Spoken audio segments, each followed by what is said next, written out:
अस्सलाम वालेकुम, कैसे हैं आप सब। उम्मीद करती हूँ आप सब लोग ठीक होंगे। Here psychologist Areeba Sarwar. So today we have a discussion topic is about tic disorder and overview. Tic disorder एक जो है वो न्यूरोलॉजिकल असाबी हालत है जिसमें फ़र्द के जिस्म के किसी हिस्से में अचानक गैर इरादी या बग़ैर मर्ज़ी के हरकत या आवाज़ें पैदा होती हैं। इन हरकत या आवाज़ों को टिक कहा जाता है। इसकी कुछ मुख्तलिफ़ किस्म की इकसाम होती हैं। आर्जी टिक डिसऑर्डर यानी कि ट्रांजिएंट टिक डिसऑर्डर जो है ये चंद हफ्तों या महीनों के लिए होता है। और फिर खुद ब खुद ख़त्म हो जाता है। क्रॉनिक टिक डिसऑर्डर यानी कि मज़मून टिक डिसऑर्डर जो है इसमें 1 साल या उससे ज़्यादा का अरसे तक जो है ये टिक डिसऑर्डर रहता है। फिर उसके बाद इसी की एक किस्म है जिसे टूरेट सिंड्रोम कहते हैं। इसमें मौसर हरकत वाले और वोकल आवाज़ वाले दोनों तरह के टिक्स शामिल होते हैं। अगर इनकी इलामात के बारे में बात की जाए तो आँखों का बार बार झपकना, चेहरे के पट्टों का मुड़ना या सिकुड़ना, कंधे अचानक या उचकना और नाक चढ़ाना, आवाज़ें निकालना जैसे कि जो है वो खंगार रहे हों, गला साफ़ करना, चीखना वगैरह, ये तमाम इलामात जो है वो टिक्स डिसऑर्डर के अंदर नज़र आ रही होती हैं।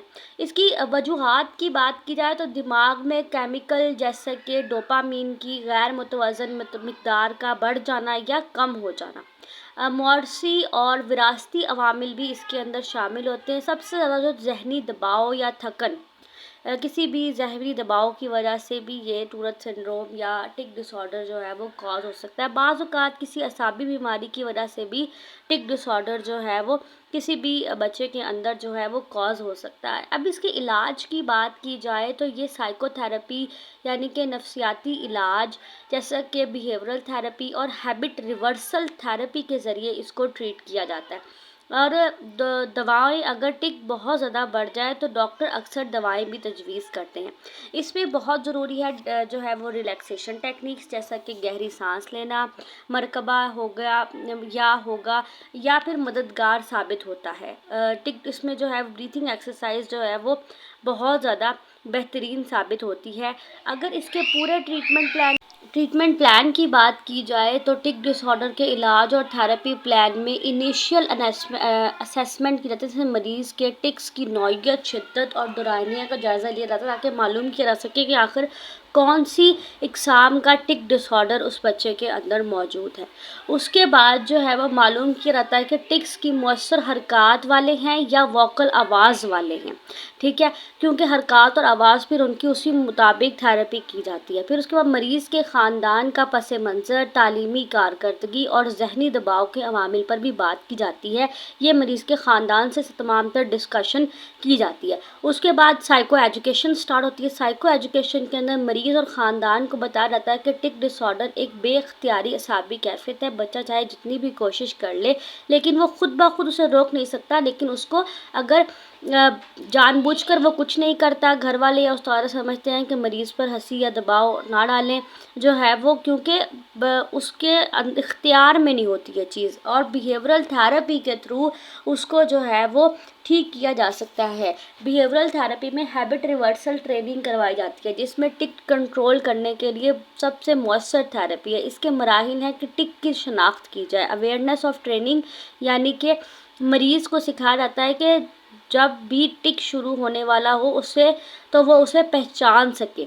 फिर उसके बाद कॉम्पीटिंग रिस्पॉन्स आता है, यानी कि मुकाबला जाती अमल। टिक आने पर मुतबादिल हरकत या पोजीशन इख्तियार की जाती है, मसलन कंधे झटकने की बजाय हाथों को मजबूती से पकड़ लें, ये चीज़ करवाई जाती है। फिर उसके बाद समाजी सपोर्ट, सोशल सपोर्ट बहुत ज़रूरी होती है ऐसे लोगों के लिए। घर वाले या दोस्त या मरीज़ की हौसला अफजाई करते हैं जब वो कामयाबी से टिक पर काबू पा लेता है, और फिर उसकी मदद करते हैं। इसमें एक्सपोजर एंड रिस्पॉन्स पोजीशन जो है वो भी बहुत ज़रूरी है, क्योंकि मरीज़ को टिक की ख्वाहिश के सामने रखा जाता है और उसके बाद मगर अमल करने से रोका जाता है ताकि वो इस जो है ख्वाहिश को बर्दाश्त करे और सीखे कि उसने वो हरकत नहीं करनी। ये इतनी जल्दी और जल्दी नहीं होता, इसमें वक्त लगता है। और उसके बाद ریلیکسیشن ٹریننگس کروا جاتے ہیں جس میں ڈیپ بریتھنگ ایکسرسائز، میڈیٹیشن اور اس کے ساتھ ساتھ جسمانی ورزش. یہ طریقے ذہنی دباؤ کو کم کرتے ہیں جو کہ ٹکس کو کم کرنے میں مددگار ثابت ہوتے ہیں.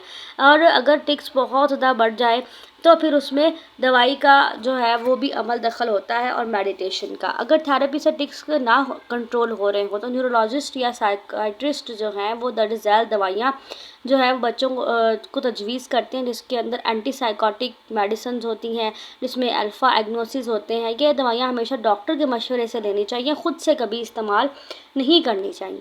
اسکول اور خاندان کی شمولیت اس کے اندر واضح کردار ادا کرتی ہے کیونکہ استادوں کو آگاہ کر دیا جاتا ہے کہ ٹکس یا جو ہے وہ ٹکس جو ہے وہ بچے کو سزا یا تنقید، ٹکس پر بچے کو سزا یا تنقید نہ دی جائے.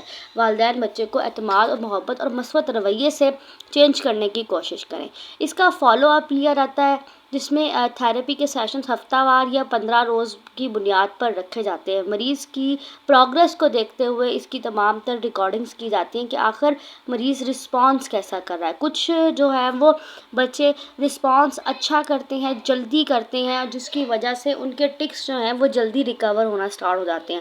لیکن کچھ بچے ایسے ہوتے ہیں جو اپنی ٹکس کی وجہ سے ان کے اندر خود اعتمادی کی کمی آ جاتی ہے اور وہ رسپانس اتنی جلدی نہیں کر پا رہے ہوتے جس کی وجہ سے ان کے ٹکس کی جو ہے وہ بنیاد بڑھ جاتی ہے اور کافی پرابلمیٹک سچویشنز میں وہ بچے آ جاتے ہیں. لیکن کوشش ہمیشہ یہی کی جاتی ہے کہ ان کو due to the behavioural therapy, due to the other techniques جو ہیں وہ ان بچوں کو اویئرنیس دی جا سکے اور انہیں سمجھایا جا سکے کہ آپ نے اس طرح سے بیہیو کرنا ہے. آپ نے خود پر اپنے ٹکس کو آپ نے روکنے کے لیے اس کا سامنا کرنا ہے، ایکسپوجر کرنا ہے، آپ نے اسے سننا ہے اور پھر آپ نے اس کا سامنا کرنا ہے. آپ کے لیے ٹک ڈس آرڈر یا ٹورٹ سنڈروم کی ایک ایگزامپل میں یہاں پر دینا چاہوں گی کہ آپ لوگوں نے، کیونکہ ہم لوگ بہت زیادہ لوگ جو ہیں وہ ایسے ہیں جو کہ موویز یا ڈراماز سے ہم لوگ جلدی چیزوں کو شاید ویژول چیزوں سے زیادہ سمجھنے کی کوشش کرتے ہیں. تو اس کی ایگزامپل میں آپ کو ہچکی مووی سے دینی چاہوں گی جس کے اندر جو ہے وہ فیمیل کو ٹورٹ سنڈروم ہوتا ہے اور اس کے اندر اس کے گلے سے مختلف آوازیں اور اس کے جو ہے وہ فیس کی حرکات جو ہے وہ لیفٹ یا رائٹ سائڈ پر ہوتی ہیں. لیکن اس کے اندر اتنا بچپن سے اس کو کافی زیادہ جو ہے اس چیز کا سامنا کرنا پڑتا ہے کہ وہ ٹھیک نہیں ہے، اس کی وجہ سے اسکول بھی چینج ہو جاتا ہے اس کا. لیکن پھر بھی وہ اپنے ڈس آرڈر کو جو ہے وہ چھپاتی نہیں ہے بلکہ اس کے بارے میں ایکسپلین کرتی ہے. جب وہ اسکول میں خود ایک ایسا ٹیچر پڑھانے جاتی ہے تبھی وہ اپنے اسٹوڈنٹس کو بتاتی ہے کہ مجھے یہ مسئلہ ہے. تو ہمیں اس طرح کا ہی کانفیڈنس اپنے بچوں کے اندر ڈالنا ہے تاکہ وہ اچھے سے اچھا لرن کر سکے. سو یہ تھا ہمارا آج کا lecture. Must like, comment, share and subscribe the channel. Thank you so much.